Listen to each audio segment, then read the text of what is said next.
Hello and welcome to White Glove Reviews.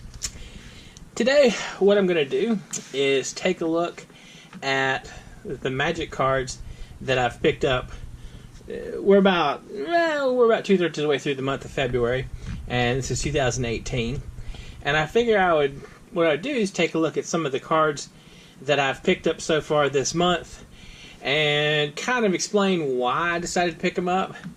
And if there were good ideas or bad ideas or just some random card I happen to need. And so, that's what I'm going to do. Alright, so let's open this up and take a look. Now, these cards came from a variety of sources. Some of them were from TCG Player.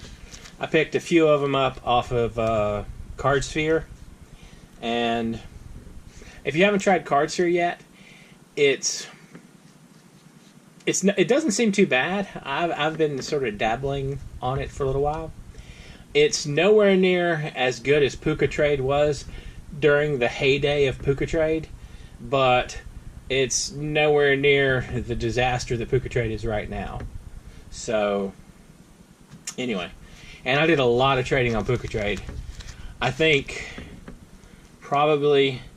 It's been a long time since I looked, but I'm probably still one of the top 50 traders ever.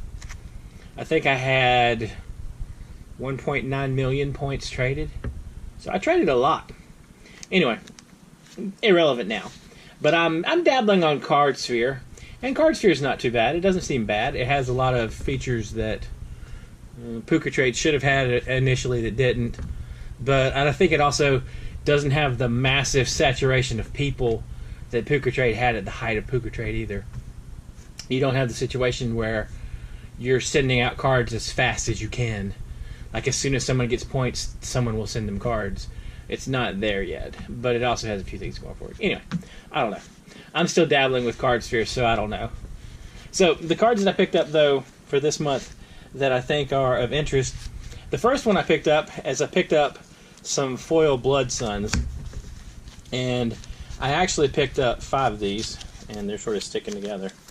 And the reason I picked these up, and I got the pre-release versions. I hope the glare isn't too bad. And the reason I picked up Blood Suns when I did is these were in the $14 range for foils. And I kind of feel like that might be close to the bottom of where they're going to get to. And Blood Suns are one of those kind of cards that they haven't found that home yet, but they're one of those cards that feel like if a certain card comes out sometime in the future, they're going to be gold. And as it stands right now, like there are a few examples where they're kind of cool. Like there was an interaction I saw in a recent tournament with Blood Sun and Dark Depths, where the guy, one of the players had Blood Sun out. The other player, I want to say, was playing lands, and he dropped a Dark Depths, and because of Blood Sun's ability, Dark Depths didn't have any counters on it, and then the guy Crozen gripped the Blood Sun, and he got his Merit Leg token. So there's some. This is one of those cards. It has some nifty unintended side effects and consequences that might come up later. And it's a cantrip. It has a lot of things going for it where it might be a good card later. And I kind of wanted some. So a lot of these boil down to the whole I kind of wanted some. So I picked up some Blood Suns. And I probably should have just left them fanned out, shouldn't I? So I picked up the Blood Sun. I picked up I'm probably going to mispronounce it, Zakama, the Primal Calamity. And the reason I picked this one up, it was like $21, $22, something like that. A little bit pricey, but it's a mythic, and it's pre-release mythic. And I kind of want to build an EDH deck with it. It's one of those things like, because this has the potential to be a series. I mean, it's an EDH general, and I kind of feel like we're close to the bottom for it. And if for some fluke, say in one of the upcoming sets, there's card or cards that make this a standard playable card, like a really standard playable card, or maybe a standard deck, then the price is going to go up. And although, you know, $21, $22, $25, I forgot exactly, in that range, it's a little pricey for foil mythic of this kind. I think that to get a shiny general, sometimes you just gotta sort of pay the price. I picked up a couple of, again, I'm probably gonna mispronounce it, Etelai Primal Storm. And the reason I got these is there are a couple of decks that, a couple of EDH decks that I just want to play them in. Like, I have a Feldon EDH deck, and there is a painful shortage of, like, really exciting large red creatures, and this one is definitely a good choice. It's just going to slot right into that deck. And I also like the mechanic, and he could end up as just a general, mono red general. I don't think I'm going to build him as a deck. Her as a deck. It is a deck. I don't know. This dinosaur as a deck, but because I currently have an Ashling, the Pilgrim, and a Feldon of the Third Path EDH decks, and those two are both mono red. So I'm not really hunting for an additional mono red EDH deck, but he seems like he's whatever the dinosaur is. The dinosaur is a good addition to anything like Big Red Monster. Now, the next ones I picked up, and I picked up 4 of them, where I picked up some hollow ones. Let me find them. I picked up... here we go. Here are the other ones. I picked up 4 hollow ones. And I picked these up because of I saw the deck in Modern where you use Goblin Lore to discard and you play these guys basically for free. It's one of those things that, having seen that, this is another one of those cards that they were pretty cheap. I think they were like $3 for the foils, $2 or $3 for the foils. I think they're $3 for the foils. And again, I got the pre-release foils. And the reason that when I get a foil, I generally get the pre-release foil versus another foil is right now. Okay, for years, the pre-release foils, the foils that had the dates on them from the pre-releases, they were garbage. They were like junk cards. They're almost worthless. But because everyone got one copy of, Glory or whatever that went to the tournament. But as they've changed it, and these are kind of randomized like packs when you go to the tournaments, these actually should be the rarest version of the card. And if you have the option of getting the more common version of the card or the rarer version of the card, and they're the same price, or in some cases you'll find that the pre-release card is actually cheaper than the pack foil, I tend to err on the side of getting the rarest copy of the card I can get, especially if it doesn't cost me anything. And I don't particularly have an opinion one way or the other about the date being on the card. It doesn't detract for me, and I like having the more exotic of the card if it's possible. For these, they're one of those cards that have the potential to only get better. So if there's like a good cycling strategy, say you cycle something for 0, like a Street Wraith, something like that, where you don't cycle it for a mana cost, then these have the potential to get really good later on. And depending upon what the cycling mechanic is, they might see play in like Modern or something, in like an older format, more so than just the Goblin Lore version. The next one I picked up, and this one is, I just picked up a couple of copies of Retreat to Coral Helm. And the reason I did this is I found out I didn't have any, and I built a Thrasa Kydel blue-green EDH deck, and it seemed like Thrasos, the two blue-green partners, I'm probably saying Thrasos wrong, but the 2-mana one and the 4-mana one, Kydell, the one that taps for how many cards you've drawn the turn, and Thrasios, the one you pay 4, look at the top card, or scry 1, and then reveal the top card, or look at the top card and put it in play if it's land, and draw it if it's not a land. Anyway, this seems like a card that I needed in that deck, because this, combined with Thrasios putting lands into play, and Kydell untapping, kind of seemed like pretty good synergy-wise. And these weren't terribly expensive. I think they were like $1 or $2. So, not a bad card just to randomly pick up.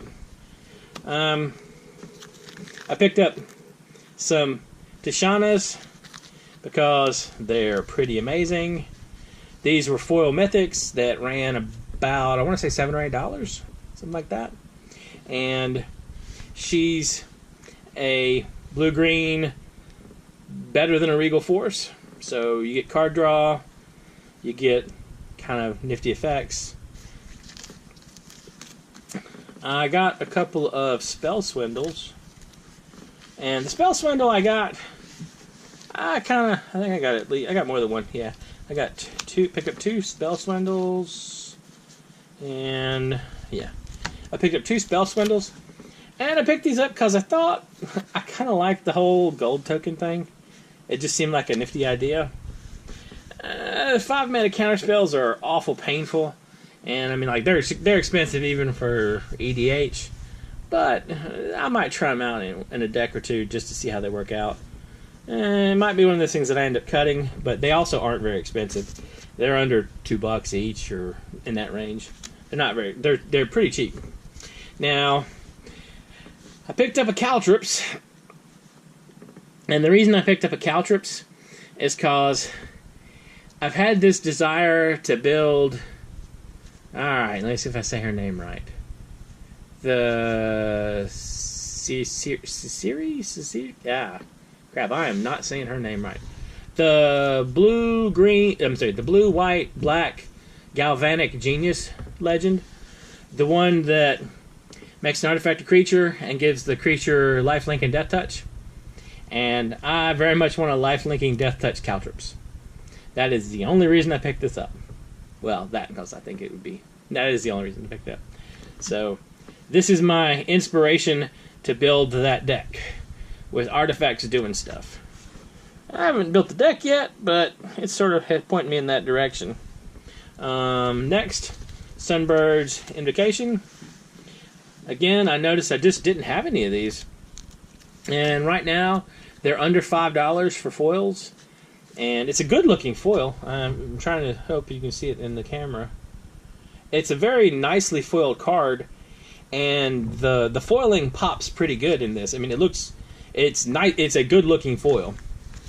And it's one of those things, like, it's a pretty overpowered, solid card in EDH. I'm going to probably try it in... I have a Zera Arene Jund deck. Black, green, red. I might give it a shot in that. It's more of a... just sort of a general good stuff kind of deck. And see how that works. Oh, I picked up 2 of those. Because while I was picking them up, seemed like not a bad choice. I picked up Nazhul, and I got it because it was the big dinosaur. They're cheap. And sometimes you just got to get a shiny cheap dinosaur because. Alright. I picked up Arabu, Roar of the World. It was really cheap, and I'm hopefully not going to build it. I can't stand the art for it. I don't know. The art's just weird looking. I don't care for it, the style of art. It's probably technically good art. Not my style. But, anyway. I picked up these 3. A friend of mine picked up for me when he was at a card shop. And one is the City's Blessing and the Elemental token for the Rekindling Phoenix. I personally do not like the City's Blessing mechanic. I don't know why. It just kind of feels lazy or uninspired or something. But, yeah, you know, it's a shiny token. The Gathla? G-H-A. Galta? Big dinosaur. The full art cards like these, a lot of times, if I'm in a situation where I can pick them up, like the full art foil top 8 prizes during the events that Wizards has, if you can get, a lot of times, if you can get them for like $5, they're not bad to pick up. Because in the old days, when you had the promos, you know, there was a point where I picked up some $5 foil Emrakul's and some $5 foil Wormcoil engines. And so you get some good ones, and then you get some of the terrible ones, like the foil angels and stuff like that. Some of those angels were bad. So, you know, I think I like the reason for these is I just happen to like the dinosaur. I think it's a pretty good looking card. The foil's not bad, and a lot of times I like this kind of full art card.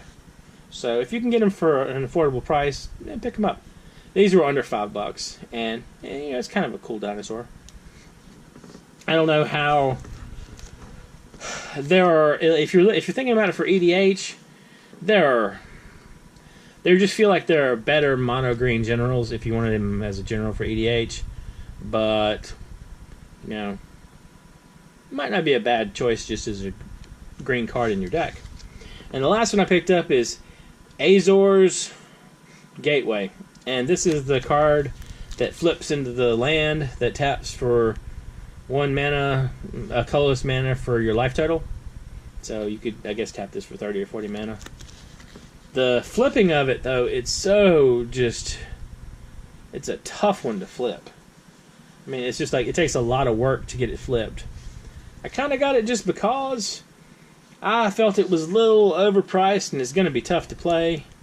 That's why I didn't get, you know, many of them. I mean, it's not as ridiculously good as the Guy's Cradle one or the Search, but it's still, it's one of the things, like, most likely what'll happen is I'll put this in an EDH deck and I'll try it for a little bit and it'll get cut. But sometimes when you have cards like that, they actually do turn out pretty good. So it's one of the things I gotta try it and see. I think it's one of those cards that'll get cut in the not too long term, but maybe it'll turn out that I like it. Anyway, I hope you have enjoyed my pickups thus far this February for Magic, and as you can probably tell, I primarily play EDH. I do dabble in some of the other formats, but I'm a huge EDH fan. So anyway, if you have any suggestions for things that I should have picked up that didn't, or if there's things that, like, you think I'm wrong and Blood Sun is terrible and it's going to hit $5 before too long, let me know in the comments. And if you've enjoyed this video, please like and subscribe. And I hope y'all have an excellent day.